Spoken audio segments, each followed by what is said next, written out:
and a little unpredictable. Dub and Emma on Moose FM. You're listening to Vocal for Local, brought to you by the Fort St. John Co-op. Good morning, I am Dub, and I'm joined this morning by Jason with the Salvation Army here in Fort St. John. Good morning to you, Jason. Thanks for being here. Good morning. Great to be here. I appreciate you making some time for us. I think we hear about the Salvation Army. I mean, obviously, it's a brand that's been around for a century or more, I suppose, Yes. and has a presence all over the country and around the world. But why don't you tell us a bit in brief, if you can, about all the things you do in Fort St. John in the community, because you offer kind of a wide range of services for people who need them. Yeah, that's correct. Yeah, the Salvation Army's been here for quite a few years, and programs have evolved over the time that they've been in the community. I know they've had some programs that are no longer around, but you know, they just stepped into some new realities of how they're going to fulfill the work that they desire to do in serving community.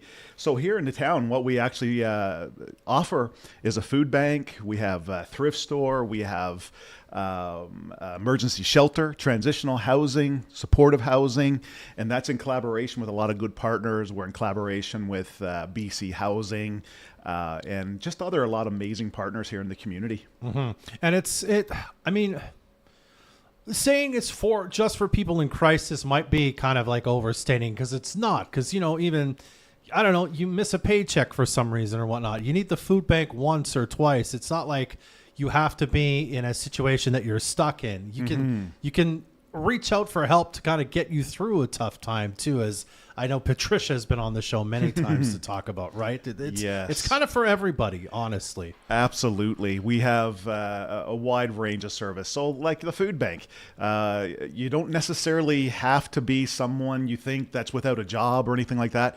It's for those who are even working, because we know the economy changes. Yep. Things shift externally, and there's ways we have to look at just accommodating our own budgets. And so if we're finding, if individuals are finding themselves a little stressed some months because the money is just not going as far as it needs to go, by all means, yeah, we have a food bank there for that. And then there's other service provisions as well that we can offer, but it's just coming in, seeing us, sitting with us, and we can go through the case and what challenges are being faced. And yeah, we can meet those physical needs. We can also meet those spiritual needs. We have a chaplain on staff that's there to help out, even if it's emotional needs. So yeah, we're here for pretty much a lot of aspects of life. Yeah. Yeah. And I suppose I should say quickly, you know, even if you happen to say, well, I'm not really a spiritual person, that doesn't have to be a part of your experience. This is something that's open for everybody in the community, and it's inclusive. Absolutely. Correct? There's no discrimination on anything. You don't have to be a churchgoer to be going to avail of our services. Yeah. We're here to meet human needs, and that's it. Whatever that need is, if we can accommodate it, we will. If we can't, we'll definitely connect you with a partner that can. Absolutely. The other side of this, of course, is, you know, I don't know how big your staff is, but it's not many, but the organization is by and large run by volunteers who are from the community as well. So let's talk about that for a minute, sort of the volunteer side of it, because of course you might serve a dinner at Christmas time, or you have these kind of few events, but there's kind of always volunteers working and needed at the Salvation Army, right? Oh, volunteers, just like the team, they're part of the team. You're a paid staff member or you're a volunteer, you're still a team member, and the team is the heartbeat. Yeah. That's what keeps the engine going.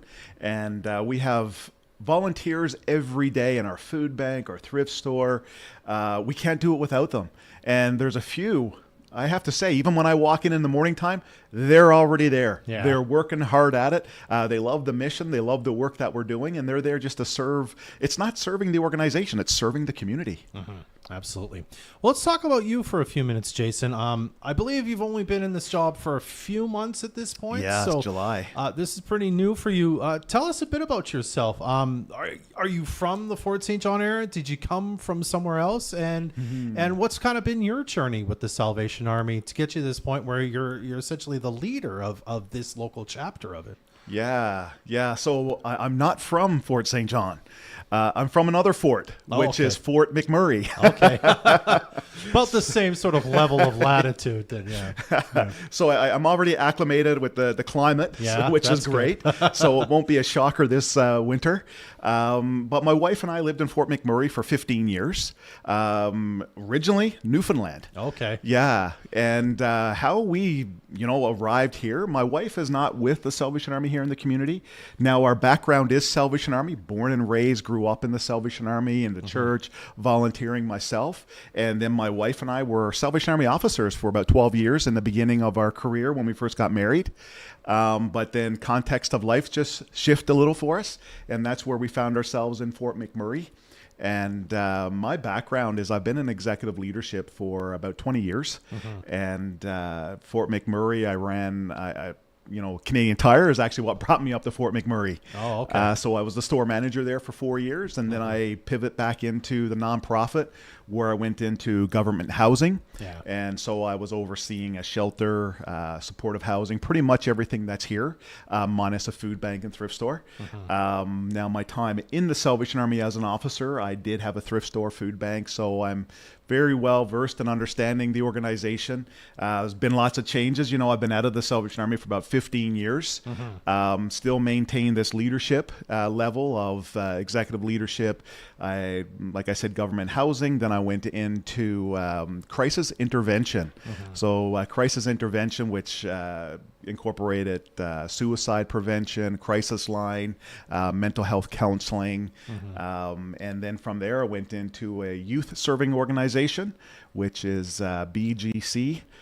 So used to be called Boys and Girls Club. Then now I'm landed here in Fort St. John. And what a privilege it is to be back in with the organization and doing such meaningful work. It's really where my heart is. Yeah. And what I do in life, it's not a profession, it's a calling. Absolutely. I have to ask, how did this even kind of come on your radar to come here and kind of do this job? As you say, you're out of the Salvation Army for some time. How did you find out that this was even a job possibility here in Fort St. John? Maybe had you even heard of Fort St. John before then? I've heard of Fort St. John. How this job came to as an opportunity for me is LinkedIn. Yeah. I was contacted by a recruiter and asked if I'd consider this role. And I was looking for an opportunity. Yeah. I was looking to move out of the community. My wife and our time it was completed in Fort McMurray. Had a great stay there. Yeah. Raised our family, our daughter, who actually still lives in Fort McMurray. So, they reached out on LinkedIn, asked if I'd consider the role. And I sat on it for a few days, then I went into the interview process, and yeah, here I am. I was astonished, actually, the opportunity came my way. But this is a part of the change that the Salvation Army has made. These roles usually went to officers, Salvation Army officers. And so I wasn't even looking at the organization for an executive director opportunity. So blessed that they reached out to me on LinkedIn, and so far, I'm loving it. We settled in here so quickly. Yeah. What an easy town to come in, settle in, and just where we're living. I like going out on the back deck in the nighttime. So quiet. Yeah. I love it. It's great. Awesome. All right. Well, as we said, so many different services that the Salvation Army offers. If people would like more information or don't even know what they need or want and just want to reach out and say, I might need this, or I'd like to help you if I can, what's the best way they can do that, Jason? You can reach out. We have a website where it's direct contact to our office. Stop by our office. Our location's here where we have the thrift store there on 100th Street or 100 Ave. 100th Ave, yeah. 100 Ave, there we go, yeah. So feel free to drop by there. We're open every day there. Yeah. And then we obviously have some staff in the shelter supportive housing area. You can stop in there. We're always looking for donations. We're always looking for volunteers. Yeah, I have to say right now, one of the biggest needs is our food bank. Yeah, absolutely. Lots of families are struggling, and our service provisions have increased a lot this year. So now we're coming into the Christmas season. We're going to need a lot of volunteers. You know, those kettles are going to go back out there. Yeah. So that's really our main fundraiser for the year, and that's really what helps top up our budget, so we can afford to bring in the food when donations are not at the place to meet capacity. Yeah, gotcha. Can you sign up to volunteer for the kettles yet, or is that still to kind of come? I know there's usually like a form and whatnot. Yeah, so that'll be live soon. Okay. Right now, we're in the preliminary stages of making everything Gotcha. work and putting it all together. It's a big undertaking. We're looking at probably 1,000 volunteers plus Wow. for the Christmas season. So That's yeah. incredible. Wow. All right. Well, as he said, the web address, I believe, safsj.org. That's safsj.org for more information, including how to contact, or as Jason said, just walk in, say hello. They'd love to see you.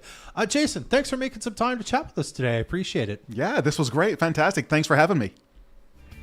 Join us next Thursday for the next edition of Vocal for Local, brought to you by the Fort St. John Co-op. If you have a small business and would like to be featured for free, call us at 787-7100 or email reception@